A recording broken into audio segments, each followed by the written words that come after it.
Today, let us talk about Ambedkarism in historical perspective. Imagine a world where your worth is not judged by your caste, where your dreams are not crushed by discrimination, where justice is not a favor but justice is a right. That world is not a fantasy. That world is a promise Baba Sahib Ambedkar fought for. A promise he carved into our constitution, a promise we can claim through Ambedkarism. Today, I am here to tell you what Ambedkarism is, how it can redeem us, and how the constitution lights our way. So, let's see Ambedkarism from the perspective of history, post-independent history. Let's see. Ambedkarism is the heartbeat of justice, the fire of equality, the soul of dignity. It is the philosophy of Dr. B.R. Ambedkar, a man who rose from the depths of oppression to become the architect of our Indian constitution. At its core, Ambedkarism says no one is less than human.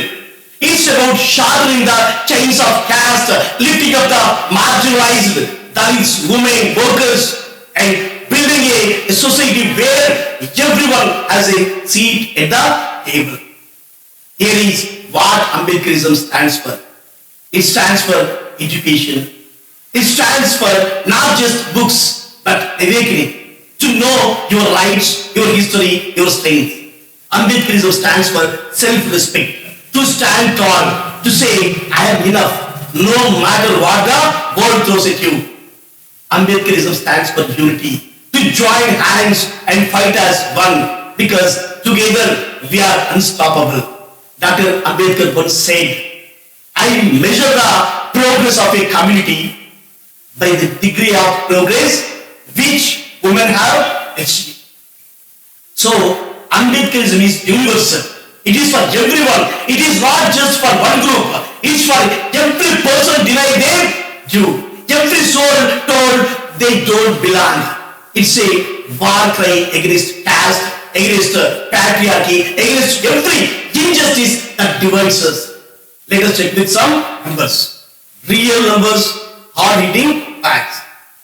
According to the National Crime Records Bureau, NCRB, in 2019 alone, over 45,000 cases of crimes against Dalits were reported. That's more than 123 cases every single day. Between 2009 and 2018, crimes against Dalits rose by 6%, with a staggering 3.91 lakh atrocities recorded. Imagine that 3.91 lakh times someone's dignity was crushed, their life attacked just because of their caste. And here is the kicker, the conviction rate for these cases is shameful 5.3% in 2006. And even today, it hovers around 25 to 30%. That means 7 out of 10 culprits walk free.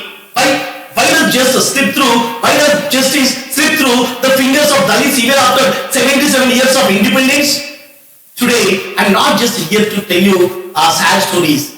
No, my friends, I am here to light a fire in you. We are going to talk about the atrocities Dalits have faced since 1947. Why justice keeps running away from these Dalits despite the strict laws, and more importantly, how we can grab it back with both hands. We will look at a big example, Tsunduru Massacre, and see how the system failed. But we won't stop at the problem. We will rise with the solutions to the power of Ambedkarism and our constitution. Are you ready to fight for what is right? Let's try. Let's go to the history of post-independence. History isn't just dates and events. It's the blood, it's the sweat, and it's the tears of our people. Since 1947, Dalits have endured countless atrocities. Here is a list of some major instincts that scream for justice. Let's listen closely. These are not just stories. They are wounds that still bleed. Kilbenmani Massacre 1968 in Tamil Nadu. 44 Dalit laborers, men, women and children, they burned alive in a hut. Why? Because they asked for a paying wages from upper caste landlords. The landlords locked them in and set the hut on fire. The courts, they convicted some, but the main accused walked. Justice, nowhere in sight. Then, if you see Tsunduru Massacre, 1985 in Andhra Pradesh, in a village in Andhra Pradesh, 6 Dalits were hacked to death and 3 women were raped by Kama landlords. Right? A Dalit woman dared to question why her water was polluted by an upper caste man. It took 23 years. It took 23 years for the Supreme Court to sentence the main accused to life. 23 years. Many culprits died of old age before justice came knocking. Tsunduru Massacre of 1991 in Andhra Pradesh on August 6, 1991. 8 Dalit men, they were chased, they were hacked to death and they were thrown into a canal by ready men. Why? A Dalit boys who accidentally touched a ready woman in a cinema hall and the Dalit stood up against a white. The special court gave 21 life sentences in 2007, but is what? In 2014, the Andhra Pradesh High Court set them all free. No evidence, they said. 8 lives gone and no one pays. Thailand Massacre 2016 Maharashtra, 4 members of Dalit family, Sureka Botamenge, her daughter and 2 sons, they were brutally killed by a mob of upper caste. The women were raped. The women were raped, mutilated and murdered. Why? They dared to own the land and speak up. The courts gave death penalties, but it took years. And in 2010, the Bombay High Court reviewed the case and commuted these death sentences to 25 years of imprisonment. Lakshmanpur Bate Massacre, 1997 in Bihar. 58 Dalits, including women and children, they were gunned down by the Ranveer Sena, an upper caste militia. Why? To punish Dalits for supporting a rival group. The trial dragged on and in 2013, the High Court acquitted all accused. Evidence, not enough. They climbed. Una flogging in state, 2016 Gujarat. 4 Dalit men were tied up and beaten with iron rods in public. They cried, skinning a dead cow. A job they were forced into the caste. The video went viral, but justice. A few got life sentences, while masterminds roamed free.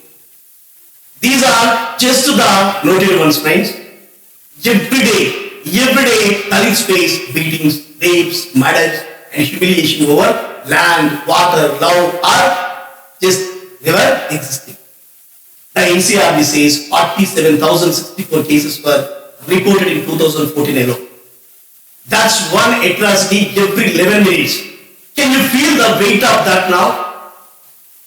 Let's ask, why does justice keep failing them? So, we have lost. Right? The Scheduled Castes and Scheduled Tribes Prevention of Atrocities Act of 1989. It's a tough strict made to protect Dalits and tribes. Then why to culprits walk free? Let's break it down with the Tsunduru Massacre and see the cracks in the system. The Tsunduru story was a slap in the face of justice. Let's picture the scenario. That's 6th August 1991. A mob of 300 upper caste men, they armed with axes, knives. They wait in the fields. Police barged into the Dalit homes, scaring them into running straight to the trap.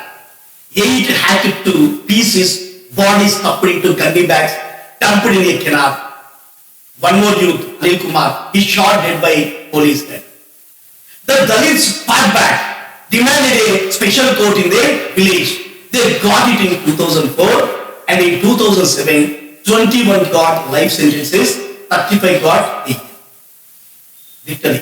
Right? Hold on. in 2014, the Andhra Pradesh High Court, it threw it all out.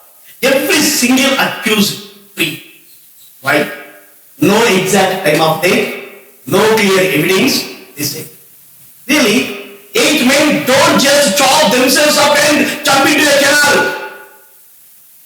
The High Court's decision rested on shaky ground. The prosecution couldn't pinpoint the exact time of death, the precise location of the killings, and the identity of every attacker. On paper, this sounds like a demand.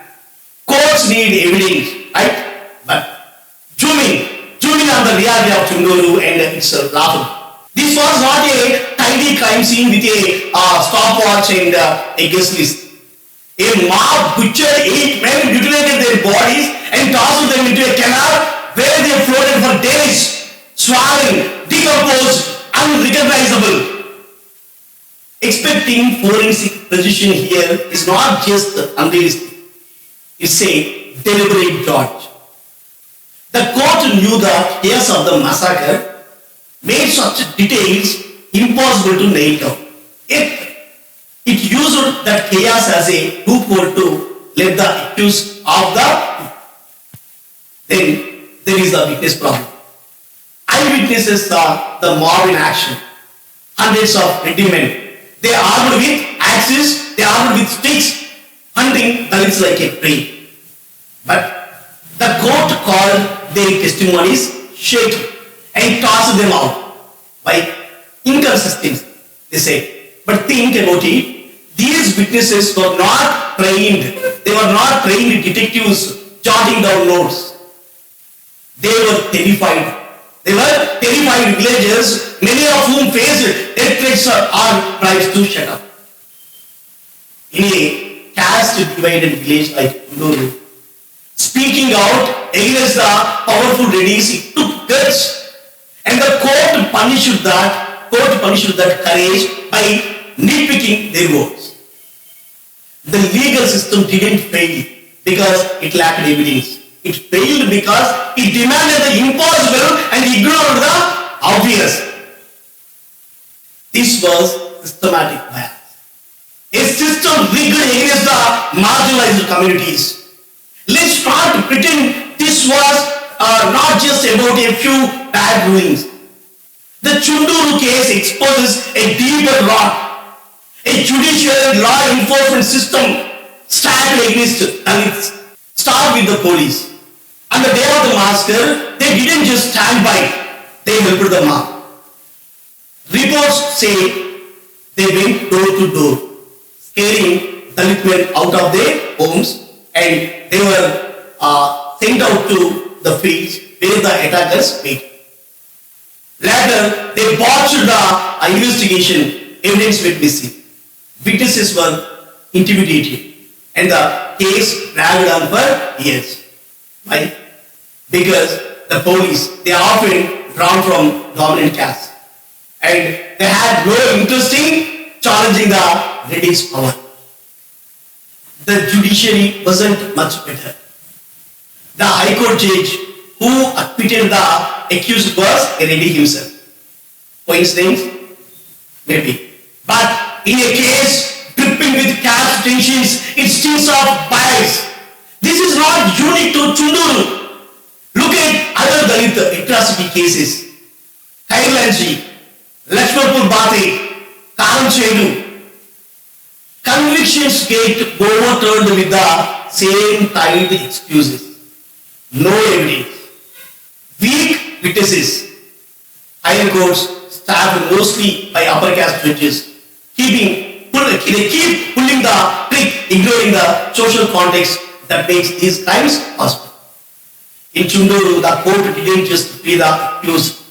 It practically marked the victims, acting like 8 Dalit men somehow killed themselves. That's not justice. It is a system protecting its own. System protecting its own. It is about power play. Dominant caste writing the rules. The reddies weren't just a mob. They were the powerful locals of Tsunduru. They were the landowners, they were the employers, they were the political players. After the massacre, they flexed that muscle with an economic boycott, cutting Dalits off from jobs and survival. This was not random cruelty, it was a message. Step out of line and or we will crush. That power didn't stop at the village gates. It seeped into the legal process, delaying trials, pressuring witnesses, hiring slick lawyers to poke holes in the case. By 2014, when the High Court ruled, many accused had already spent years in jail, but their acquittal was a triumph of influence over accountability. Compare that to the victims' families. They had no money, no clout, no way to fight a 16-year legal marathon against a caste jargon. The system didn't just fail them, it was built. It was built to fail them. The ready accused didn't even blink at their release. One joined a political campaign, parading his freedom like a bat. Meanwhile, the Dalits of Tsunduru, they were left picking up the pieces. They did unavenged. It was a pattern of impunity. It was a pattern of impunity. Justice denied by design. Tsunduru is not one of, it's a part of a playbook. In Kailanji, a Dalit family was massacred, but the Bombay High Court softened the punishment, claiming no caste motive behind the massacre, despite the evidence screaming otherwise. In Lakshmanpur Bate, 58 Dalits were gunned down. The High Court acquitted everyone, acting or citing no proof. Again and again, the judiciary zeroes in on technical flaws, missing timestamps, purging witnesses' accounts, by brushing off the glaring truth. These are past times, rooted in power and rooted in hate. The Tsunduru acquittals fit this mold perfectly. By 2014, the court didn't just be the accused. It told every dominant caste in India, you can get away with this. This story doesn't end with the High Court slap in the face. The AP government and Dalit groups, they appeal to the Supreme Court, where the case sits, gathering dust. But 30 plus years after the massacre, every delay is a gut punch to the victim's family. Still, the Dalits of Tsunduru, they haven't quit. They turned the burial site into Rakshetram, a blood-stained symbol of their defense. They keep pushing. Not just for a verdict, but for a reckoning with the caste system that keeps spitting in their faces. The High Court leaned on flimsy technicality, impossible timelines, and shaky witnesses while ignoring the master's brutal reality. A biased system from a composite corps to caste-aligned courts tilted the scales and the lady's power. It turned the legal process into a farce, proving that influence trumps the truth. 8 men didn't chop themselves up and jump into the canal. The court just pretended they did. But Dalits of Tsunduru, they won't let the lies stand. They fight also a system that's failing and tells it to do better. So, today, let's find why justice failed. The big reasons. So let's see, who runs the police, who runs the courts, who runs the governments. Often it is the same dominant upper caste people. These ladies, Kamas, Jats, you name it, any upper caste. In Tsunduru, police didn't stop the mob. They helped the mob. The High Court judge is a ready himself. It's a not coincidence. The system predicts its own. Tsunduru took 16 years for the first verdict. It took 16 years for the first verdict, then got overturned. Karanchedu, it took 43 years. Lakshmi Peda survivors, still they wait after many years. Delayed justice is no justice. Witnesses die, evidence fades, and fear grows. Who can fight that long? In Tsunduru, police didn't even report the attack for 24 hours until a woman walked nearly 40 kilometers to the collector. No proper evidence collection, no protection for witnesses. The High Court said, not enough proof. Not enough proof. Of course not. Nobody gathered it. Dalits depend on upper caste for jobs, land, survival. In Tsunduru, survivors face threats and bribes to stay alive. Who dare speak when their family's life is at stake? The laws are strict, but convictions, they are vague. In 2009 to 2018, 88.5% of classes under the Atrocities Act, they stayed pending. Culprits know they will get away, so they keep it up. Baba Saheb Ambedkar didn't just write the constitution, he gave us a vision. Ambedkarism is about self-respect, equality, and smashing caste.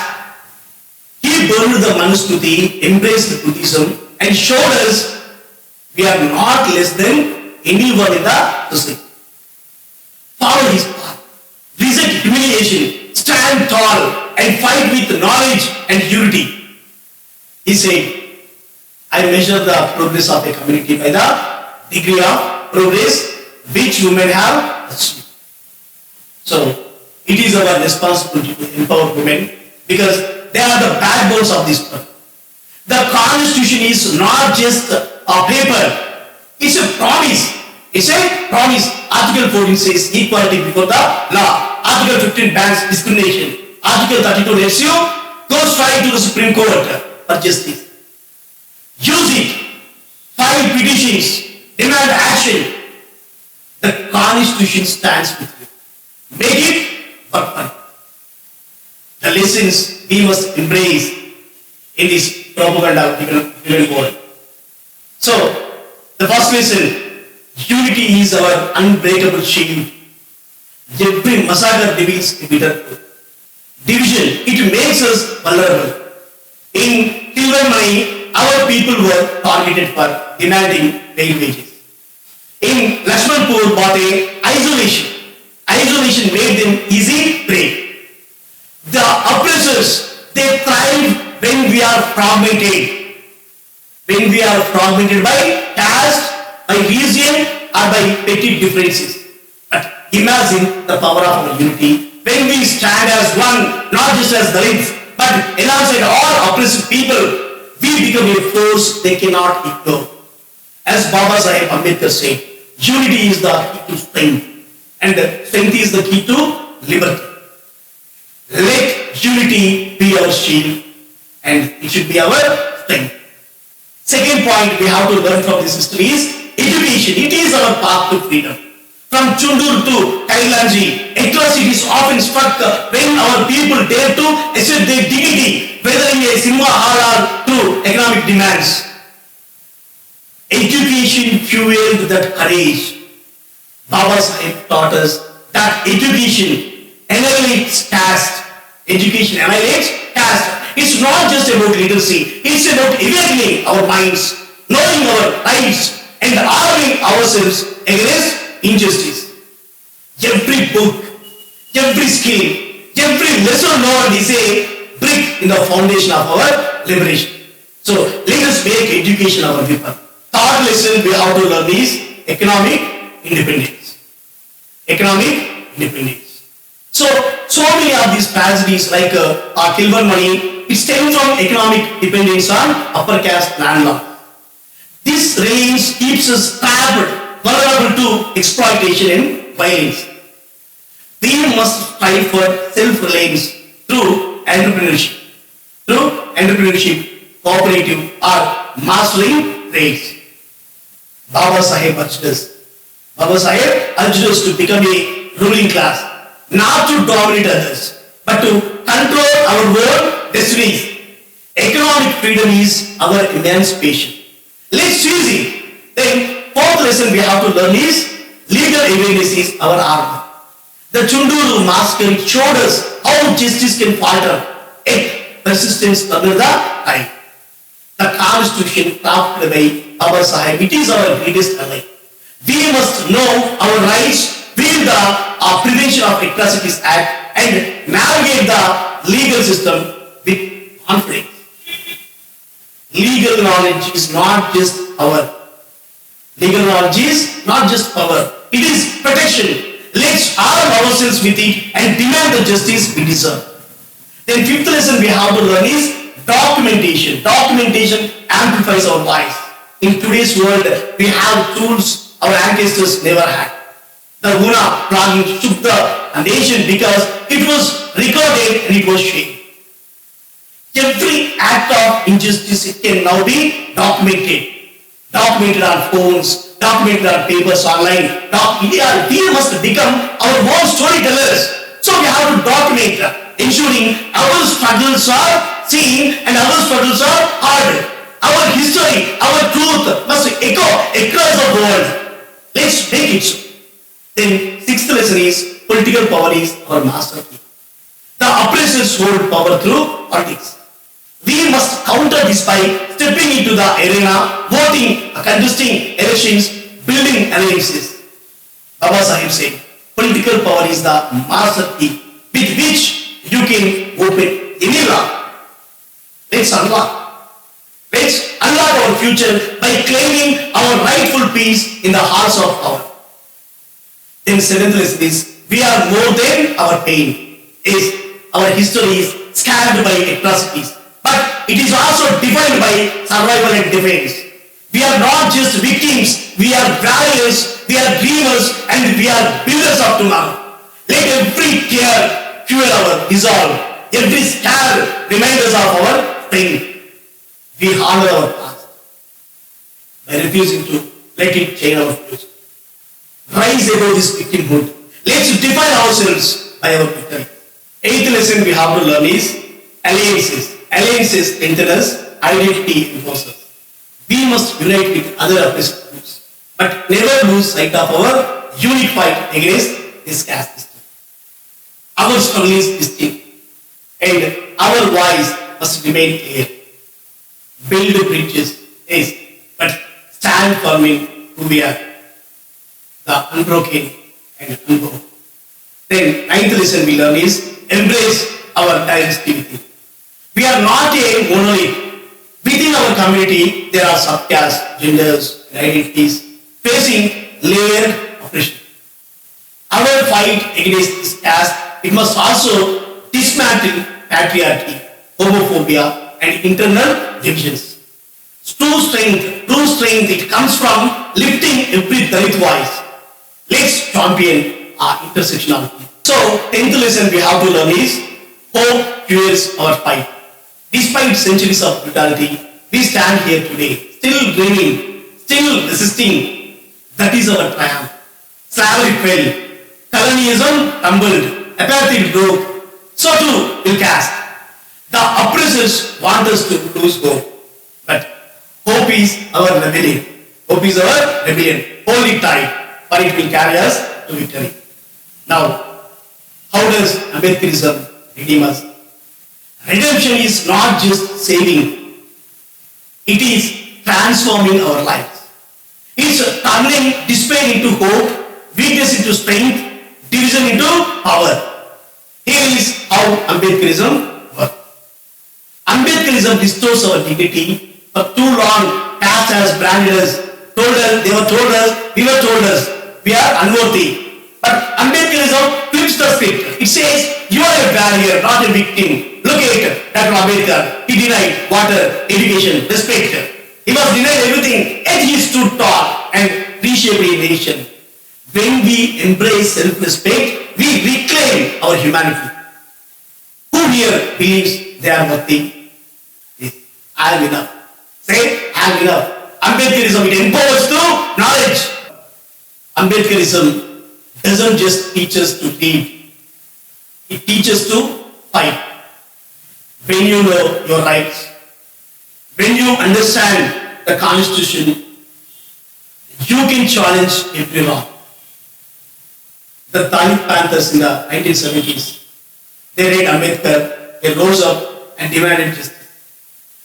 Education turned their pain into power. Imagine what it can do for us. Ambedkarism breaks economic chains. It breaks our poverty, keeps us down. But Ambedkarism, it lifts us up. It says, build your future. Start a business. Learn a skill. Own your destiny. Ambedkarism it unites us. Ambedkarism unites us. Alone we struggle. Together we triumph. Ambedkarism, it calls us to stand shoulder to shoulder. Dalits, women, workers, all oppressed people, irrespective of caste. When we unite, no force can stop us. Look at the farmers' protest. Different communities, but one fight. That's Ambedkarism in action. Ambedkarism demands justice. Ambedkarism doesn't beg. Ambedkarism demands. It says equality is not a gift, it is a right. When we believe this, we stop pleading and we start acting. Redemption comes when we claim what is ours. No apologies, no fear. The Constitution, it is our shield. Constitution is our sword. The Constitution is not just paper, it's a power of our side. It's a chief architect. He made it a weapon for the weak, a shield for the oppressed. Here is how it redeems us. It guarantees equality. Our Constitution guarantees equality. Article 14 says, we are all equal under the law. No caste, no exception. When someone discriminates, we don't go. We don't go. We fight back. We fight back with this truth. It protects our dignity. Constitution protects our dignity. Article 21 promises life with dignity. No untouchability, no humiliation, only respect. When atrocities strike, the Constitution says you have the right to just use it. It gives us a voice. Constitution gives us a voice. Article 19 enhances freedom of speech. Your words can shake the world through a protest, votes, or even a single cry for change. Speak up, because Constitution listens. It opens justice door. Article 13 lets us knock on the Supreme Court's door anytime our rights are hampered. No delays, no excuses, just action. The Constitution is not gift, it is a tool, building. But here is the truth, these rights don't work unless we do. Dr. Ambedkar warned us, if we don't protect our rights, we will lose them. So, let's learn them, use them, live them. Living truth. Redemption in action, Ambedkarism. It is not just talk, it's a result. Look at the Dalit families. We have seen the Dalit families. They fought caste violence with the Ambedkar sports and won battles for dignity. Look at Behan Mayawati, a Dalit woman who became chief minister, proving no ceiling is too high. Look at Dalit women, Dalit entrepreneurs, rising from nothing to lead industries. These are our heroes. These are our heroes, showing us redemption is real. If they can rise, so can we. The time is now. The time is now. Ambedkarism is not a dream to admire. It is a life to live. Here is how. Educate. Read Ambedkar. Learn your rights. Teach others. Stand tall. Walk with pride. Speak with courage. Unite. Join hands with your community. Support. Uplift. Fight together. Then act. Use the Constitution. File complaints. Demand justice. Work smart. Dr. Ambedkar, he didn't just give us a Constitution. This Constitution is the mission. It is a path. The Constitution is our guide. And redemption is our destiny. Stand up. Stand up now. Yes, right now. Let us make our side proud. Let's redeem ourselves, our families, our nation. The future is not coming. It is here. And it is ours to shape. Together we rise. Together we